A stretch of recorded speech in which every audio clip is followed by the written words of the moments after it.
नमस्कार प्रबुद्ध एवं विद्वान साथियों।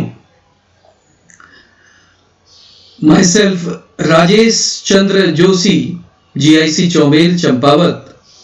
मैं आपके लिए आज नई शिक्षा नीति 2020 में महत्वपूर्ण विषय वस्तु online and digital education ensuring equitable use of technology, अर्थात हम अपनी शिक्षण नीति में ऑनलाइन और डिजिटल एजुकेशन को किस तरह से समानता के साथ इस टेक्नोलॉजी का इस्तेमाल करेंगे, अर्थात सभी के पास ये उपलब्ध हो और सभी तक ये पहुंचे उच्च स्तर पर।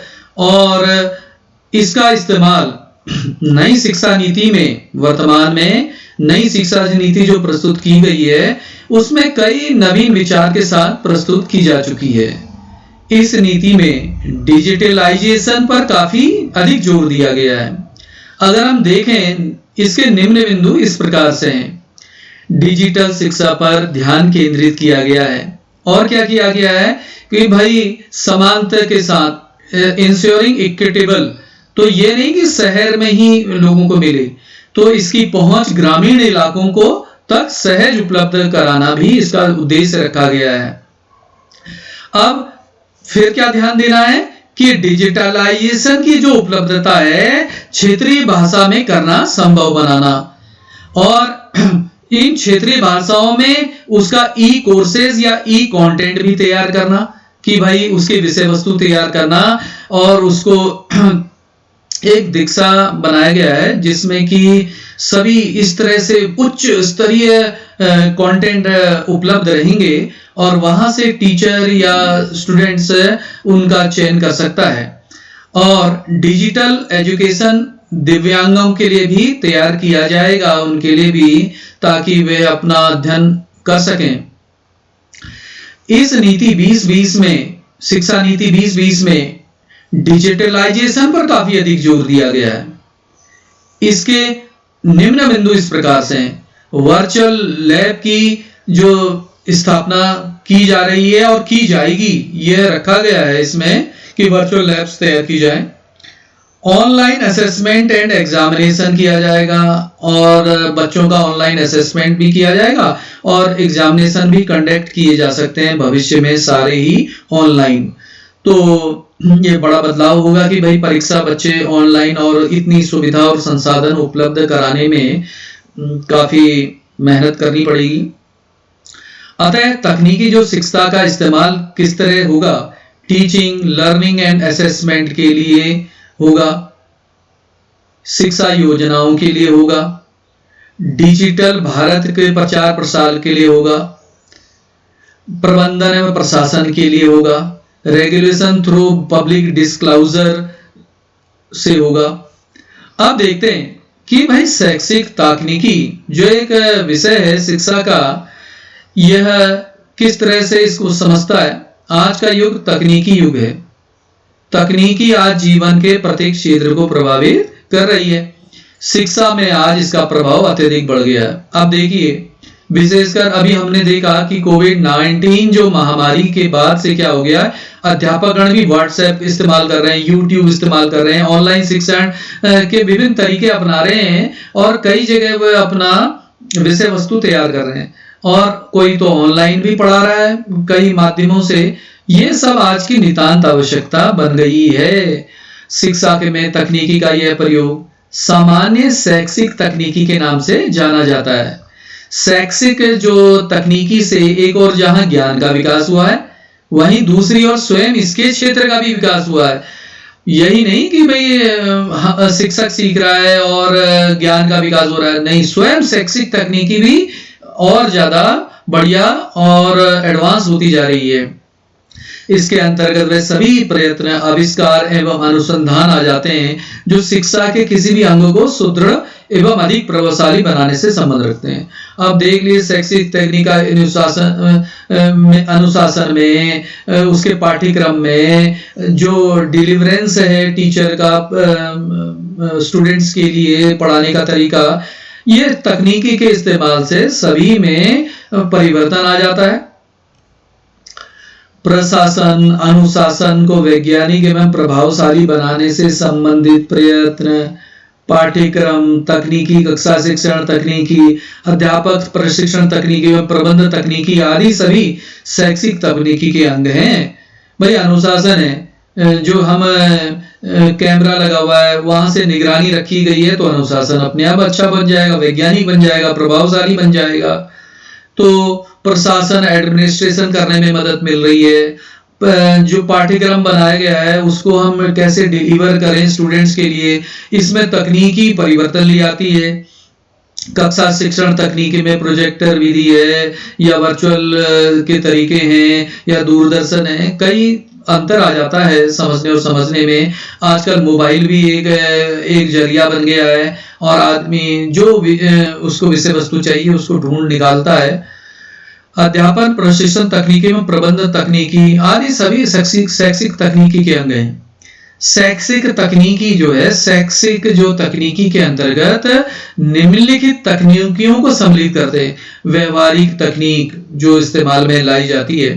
अनुदेशन तकनीक, अगर मान लिया जाए टीचर स्टूडेंट को पढ़ा रहा है विद्यालय में जाके एक निश्चित अनुपात में अपनी कक्षा में जाके अपने पाठ्यक्रम के अनुसार व्यवहारिक तकनीकी के द्वारा।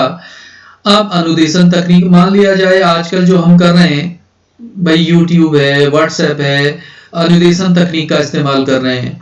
और शिक्षण तकनीक तो हमारे पास है ही, कोई भी तरीका हो सकता है, हमारा सूक्ष्म विधि हो, कैप्सूल विधि हो, प्रोजेक्टर विधि हो, सरल से जटिल हो, कोई भी तकनीक हो सकती है। अनुदेश प्रारूप किस फॉर्मेट में प्रस्तुत किया जा रहा है।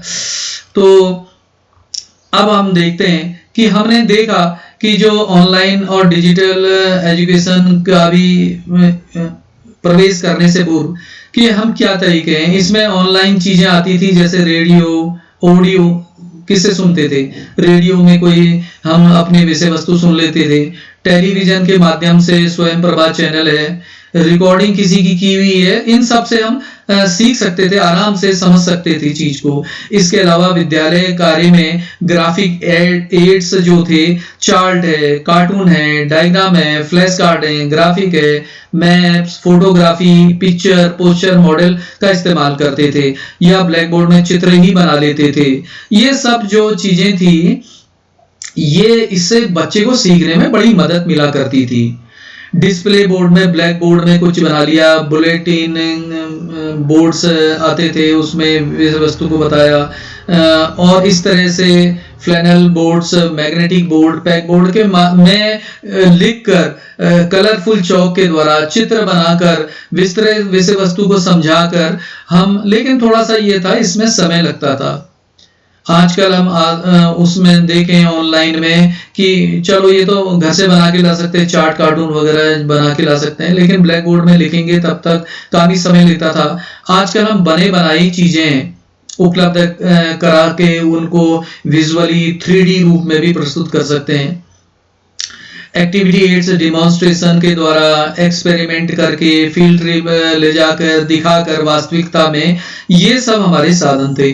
अब इसमें क्या जुड़ गया है, महत्वपूर्ण चीज इंटरनेट जुड़ गया है, लैपटॉप जुड़ गया है और मोबाइल जुड़ गए हैं शिक्षण विधि में, और कई यूट्यूब चैनल, व्हाट्सएप, इसके माध्यम से जो इंटरनेट के माध्यम से आजकल क्या कर रहा है, जो कि ज्ञान कोश उपलब्ध है जहाँ पे आवश्यकता अनुसार बच्चे अपने विषय वस्तु का चयन कर रहे हैं। यूट्यूब चैनल है, वहां जिस विषय वस्तु के बारे में जानना है उसके बारे में गंभीरता से बनाए हुए कई वीडियो उपलब्ध होते हैं जो कि बड़े ही शिक्षाप्रद भी होते हैं।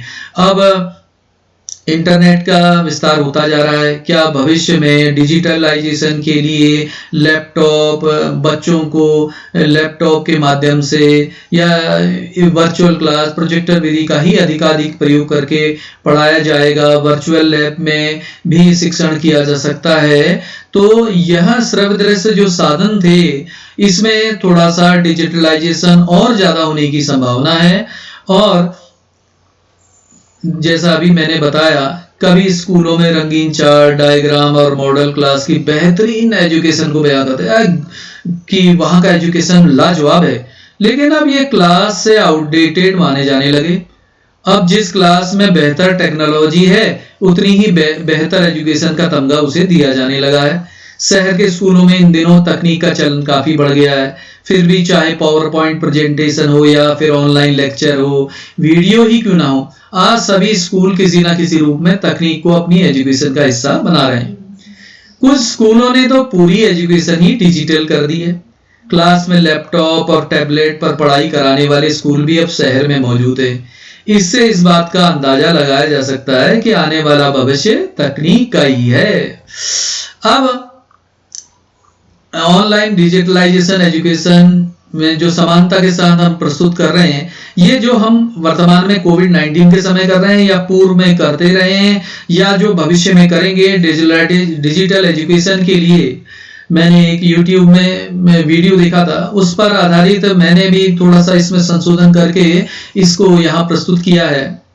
अतः हम पाते हैं कि भविष्य में डिजिटल एजुकेशन समाज के विभिन्न स्तरों में, यानी कि समाज के चाहे ग्रामीण इलाके हों, शहरी इलाके हों, प्राइवेट स्कूल हों, सरकारी स्कूल हों, इक्विटेबल को ध्यान में रखते हुए शिक्षा हेतु डिजिटल एजुकेशन अत्यंत महत्वपूर्ण भूमिका निभाएगी। तो डिजिटल एजुकेशन के 3 हिस्से किए गए हैं। तकनीकी कंप्यूटर, तकनीकी है सबसे पहला हिस्सा। दूसरा है डिजिटल विषय वस्तु। तीसरा है डिजिटल इंस्ट्रक्टर, जो इंस्ट्रक्ट करेंगे, जो उसको संबोधन करेंगे वे। तो तकनीक क्या होगी हमारे पास? कंप्यूटर होगा, लैपटॉप होगा, प्रोजेक्टर होगा, वर्चुअल कक्षाएं होंगी, दूरदर्शन चैनल हैं, इसमें स्वयं प्रभा चैनल। इसके अलावा ये दीक्षा नई शिक्षा नीति में समावेश करने वाले हैं। दीक्षा में क्या होगा कि जो बहुत ही उच्च स्तरीय कंटेंट होंगे हर स्तर के लिए, वहां से जाकर टीचर उनको अपने विषय वस्तु के अनुसार ले सकेगा और फिर कक्षा शिक्षण में इस्तेमाल कर सकेगा या समझने के लिए इस्तेमाल कर सकेगा।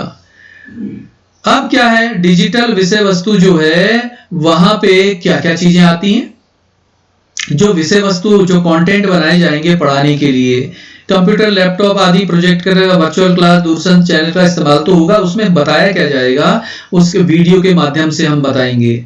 मोबाइल ऐप भी कई हैं जिसमें कि हम विषय वस्तु प्राप्त कर सकते हैं। ऑडियो फॉर्म है, पीपीटी फॉर्म है, यानी कि पावर प्रेजेंट जो तरीका है पावर प्रेजेंटेशन का, या सॉफ्टवेयर के रूप में वह सीखी जा सकती है। या दीक्षा जो हाल ही में 20 की शिक्षा नीति में शामिल किया गया है, आगामी आने वाले भविष्य में उच्च स्तरीय जो हमारे विषय वस्तु होंगी, सब्जेक्ट मैटर होंगे, इससे हम चयनित करके इस्तेमाल कर सकते हैं।